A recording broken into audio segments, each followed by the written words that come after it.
ఇక రాష్ట్రంలో చూసుకుంటే ప్రధానంగా ఒక చర్చ జరుగుతూ ఉంది. అంటే సికింద్రాబాద్ మోండా మార్కెట్లో జరిగినటువంటి ఒక ఘటన, ఒక దళిత యువకుడు పైన అక్కడ ఉన్నటువంటి మార్వాడీలు దాడి చేసినటువంటి ఘటన నేపథ్యంలో ఒక ఆయన పాట రాసిండు. ఆ పాట రాస్తే అసలు యాక్చువల్గా అంటే ఈ మార్వాడీలకు సంబంధించి మొత్తం కూడా తెలంగాణ రాష్ట్రాన్ని, తర్వాత ఇక్కడ హైదరాబాద్ సరౌండింగ్ మొత్తం కూడా మార్వాడీలు మొత్తం కూడా ఆక్రమించిండ్రు అనేటువంటి పాట బయటకు వచ్చింది.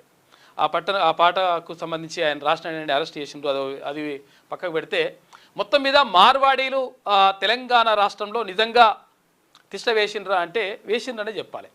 ఇక్కడ పానీపూరి కాడ నుంచి బంగారం షాపుల దాకా, అక్కడ చెప్పుల షాపుల నుంచి ఇంకా వస్త్రాల షాపుల దాకా ప్రతి ఒక్కటి కూడా మార్వాడీలు మొత్తం కూడా తెలంగాణ రాష్ట్రంలో ఎక్కడ చూసినా కానీ, అంటే ఇప్పుడు గతంలో ప్రధానంగా హైదరాబాద్కే పరిమితమైనటువంటి మార్వాడీలు ఇప్పుడు రాష్ట్ర